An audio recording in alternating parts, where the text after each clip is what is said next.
Atrevi-me a chamar-lhe de pai. Capítulo 2. O estranho livro.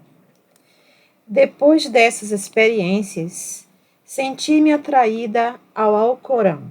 Talvez ele ajudasse a explicar os acontecimentos e, ao mesmo tempo, preencher o vazio dentro de mim.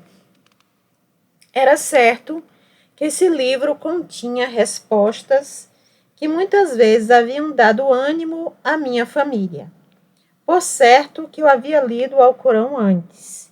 Lembro-me exatamente da idade em que comecei a aprender árabe, a fim de ler o livro sagrado. 4 anos, 4 meses e 4 dias de idade. Era esse o dia em que toda criança muçulmana começava a desvendar a escrita árabe. O acontecimento foi marcado por um grande banquete familiar, a que todos os meus parentes compareceram. Então, numa cerimônia especial, a esposa do mulá de nossa aldeia começou a ensinar-me o alfabeto. Lembro-me especialmente de meu tio Faté. Nós, as crianças, o chamávamos de tio-avô Faté. Ele não era meu tio de verdade. Um parente mais velho é chamado de tio ou tia no Paquistão. Tio-avô Faté era o parente mais chegado de nossa família. E lembro-me claramente de como ele me observava na cerimônia. O rosto aquilino e sensível brilhava de prazer enquanto eu ouvia, de novo, a história de como o anjo Gabriel começara a dar a Maomé as palavras do Alcorão naquela fatídica noite de poder do ano 610 depois de Cristo, ano Domini. Levei 7 anos para ler o livro sagrado, do começo ao fim, pela primeira vez, mas quando terminei, a ocasião deu ensejo a outra celebração em família. Desde então, eu sempre lera o Alcorão por obrigação. Dessa vez, senti que devia realmente examinar suas páginas. Peguei meu exemplar que pertencera à minha mãe. Recostei-me no alcochoado de penas de minha cama e comecei a ler. Comecei pelo versículo inicial, a primeira mensagem dada ao jovem profeta Maomé numa caverna do Monte Hira. Recitai, em nome de teu Senhor que formou o homem de um coágulo de sangue. Recitai, e teu Senhor é o mais generoso, que te ensinou pela caneta. Ensinou o homem que dele não sabia. A princípio fiquei perdida na beleza das palavras, mas adiante encontrei palavras que não me confortavam de modo nenhum. Ao divorciares mulheres e elas chegarem ao seu termo, então retende-as amavelmente ou libertai-as com amabilidade. Os olhos de meu marido pareciam de aço negro quando disse não mais me amar. Contraí-me por dentro enquanto ele falava. O que tinha acontecido a todos os anos que passáramos juntos? Podiam ser jogados fora assim? Tinha eu, como dizia o Alcorão, chegado ao meu termo? Na manhã seguinte, apanhei de novo o Alcorão, esperando encontrar em suas letras cursivas a segurança de que precisava tão desesperadamente. Mas tal segurança jamais veio. Encontrei somente diretivas para a vida e advertências contra as outras crenças. Havia versículos sobre o profeta Jesus, cuja mensagem, dizia o Alcorão, fora falsificada pelos cristãos primitivos. Embora Jesus houvesse nascido de uma virgem, não era filho de Deus. Não digais 3, advertiu o Alcorão contra o conceito cristão da Trindade. Refreai-vos, é melhor para vós. Deus é um único Deus. Certa tarde, depois de vários dias de aplicar-me ao livro sagrado, coloquei-o de lado, levantei-me e fui até o jardim, onde esperava encontrar um pouco de paz na natureza e nas antigas recordações, até mesmo nessa época do ano. A luxuriante verdura persistia, avivada aqui e ali por um alísson colorido que ainda desabrochava. Era um dia um pouco quente para o outono, e Mahmud saltitava pelos caminhos por onde eu havia andado, em criança com meu pai. Com os olhos da mente, via papai andando ao meu lado, com seu turbante branco, vestido impecavelmente em seu terno britânico conservador, comprado em Savile Row, como convia um ministro do governo. Muitas vezes ele me chamava pelo nome completo, Bilk Sultana, sabendo quanto eu gostava de ouvi-lo. Bilks era o primeiro nome da rainha de Sabá, e todo mundo sabia que Sultana significava realeza. Tivemos muitas conversas agradáveis. E mais tarde gostávamos de conversar a respeito de nosso novo país, o Paquistão, do qual ele tinha tanto orgulho. A República Islâmica do Paquistão foi criada especialmente como pátria para os muçulmanos do sul da Ásia, dizia ele. Somos um dos maiores países do mundo sob a lei islâmica, acrescentava ele, ressaltando que 96% da população de nosso país era muçulmana e que o restante consistia, na maior parte, em grupos espalhados de budistas, cristãos e hindus. Suspirei e olhei para além das árvores do meu jardim, para os montes cor de lavanda à distância. Sempre pude encontrar conforto em meu pai. Havia me tornado a companheira dos seus últimos anos, e muitas vezes discutia com ele a situação política de nosso país, que mudava rapidamente. Expunha-lhe meus pontos de vista. Ele era tão gentil, tão compreensivo, mas agora já não existia. Lembro-me de quando estive de pé ao lado de seu sepulcro no cemitério muçulmano de Brookwood, nos arredores de Londres. Ele tinha ido a Londres para ser operado e nunca conseguiu recuperar-se. O costume muçulmano exige que o cadáver seja sepultado dentro de 24 horas. E quando cheguei ao cemitério, seu caixão estava pronto para ser baixado à sepultura. Eu não podia acreditar que jamais veria meu pai novamente. Retiraram a tampa do caixão para que eu pudesse vê-lo pela última vez. Mas a argila cinzenta e fria naquela caixa não era ele. Onde havia ele ido? Fiquei parada, entorpecida, meditando no significado de tudo aquilo. Enquanto fechavam de novo o caixão, cada guincho dos parafusos, entrando na madeira úmida, fazia-me doer o corpo todo. Mamãe, com quem tinha bastante intimidade, morreu 7 anos mais tarde, deixando-me completamente só. Lá no jardim, as sombras haviam se alongado e outra vez encontrava-me no crepúsculo. Não, o conforto que eu procurara nas recordações haviam somente trazido dores. Suavemente à distância, ouvi o chamado do muezzin à oração crepuscular. A melodia assustadora somente aprofundava a solidão dentro de mim. Onde, ó Alá, murmurei ao ritmo da oração. Onde está o conforto que prometeste? De volta ao quarto naquela noite, tornei a apanhar o exemplar do Alcorão de minha mãe. Enquanto lia, ficava novamente impressionada com as muitas referências aos escritos judaicos e cristãos que o precederam.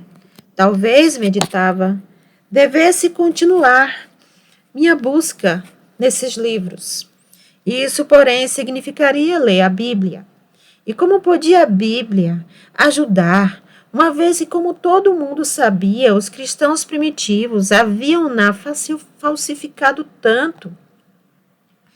Mas a ideia de ler a Bíblia tornava-se cada vez mais insistente. Qual era o conceito bíblico de Deus? O que dizia ela a respeito do profeta Jesus? Talvez, afinal de contas, eu devesse lê-la. Então surgiu o problema. Onde poderia eu conseguir uma Bíblia? Nenhuma loja em nossa região teria uma Bíblia para vender. Talvez Raichan tivesse um exemplar, mas logo descartei tal ideia. Ainda que tivesse, meu pedido somente a assustaria. Paquistanenses são assassinados por até mesmo parecerem persuadir os muçulmanos a se tornarem cristãos traidores. Pensei em meus outros criados cristãos. Minha família havia me prevenido a não empregar cristãos, por causa de sua notória falta de lealdade e confiança. Mas não deixei que isso me incomodasse. Enquanto cumprisse seus deveres, eu estava satisfeita. De qualquer modo, é de duvidar que fossem muito sinceros. Afinal de contas, quando os missionários cristãos chegaram à Índia, foi-lhes fácil fazer convertidos entre as classes mais baixas. Na maioria, eram lixeiros, pessoas tão inferiores na ordem social que seu trabalho era limitado a limpar ruas, calçadas e sarjetas. Nós, os muçulmanos, chamávamos essas pessoas servis de cristãos de arroz. Não era este o motivo pelo qual aceitavam uma religião falsa, conseguir alimento, roupa e instrução escolar oferecidos gratuitamente pelos missionários? Olhávamos para os próprios missionários com certo desdém. Ocupavam-se tão avidamente com essas pobres criaturas. De fato, somente alguns meses antes, Manzur, meu chofer, um cristão, perguntou se podia mostrar meu jardim a alguns missionários locais. É claro, disse eu generosamente, pensando no pobre Manzur, que evidentemente desejava tanto impressionar essas pessoas. Alguns dias mais tarde, da janela do meu quarto, observei o jovem casal de norte-americanos passeando pelo jardim. Manzur tinha se referido a eles como o reverendo e a senhora David Mitchell. Ambos possuíam cabelo castanho claro, olhos pálidos e usavam roupas velhas em estilo ocidental. Que criatura sem cor, pensei. Ainda assim, mandei recado ao jardineiro que desse algumas sementes a esses missionários, se eles as pedissem.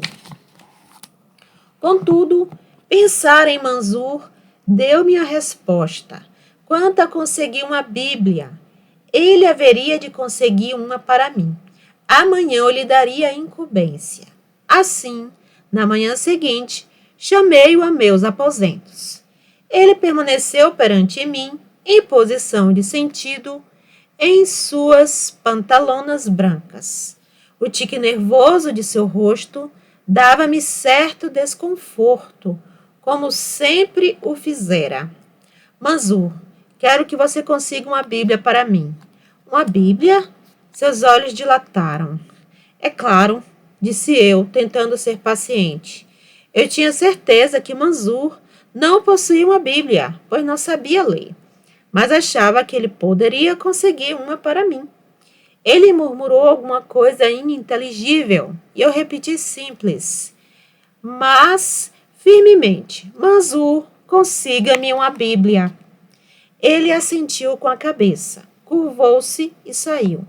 Eu sabia porque ele relutava em conceder-me o pedido. O caráter de Manzur não era mais firme do que o de Raichan. Ambos lembravam-se da garota assassinada. Dar uma Bíblia a um lixeiro era uma coisa. Trazer uma Bíblia a uma pessoa da classe alta era uma história completamente diferente. O conhecimento de tal fato podia deveras significar grandes dificuldades. 2 dias depois, Manzur levava-me a Rawalpindi para visitar Toone.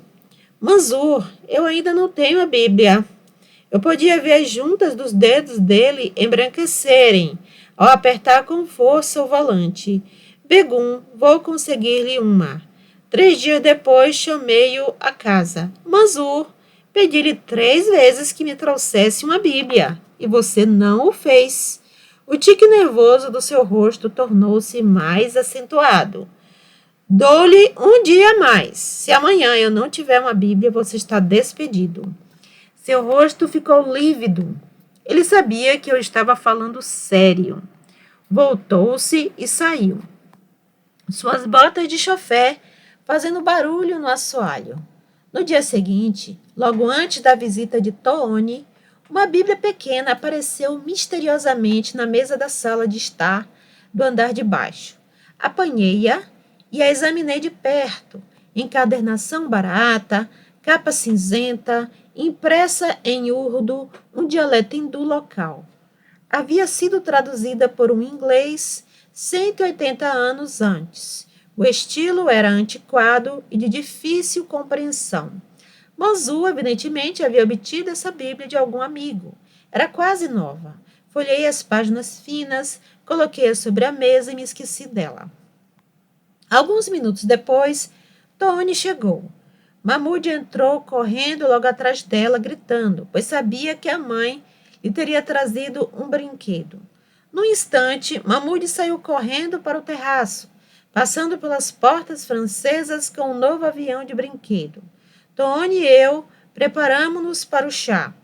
Foi então que Tony percebeu a Bíblia sobre a mesa ao meu lado. Oh, uma Bíblia, disse ela. Abra e veja o que ela tem a dizer.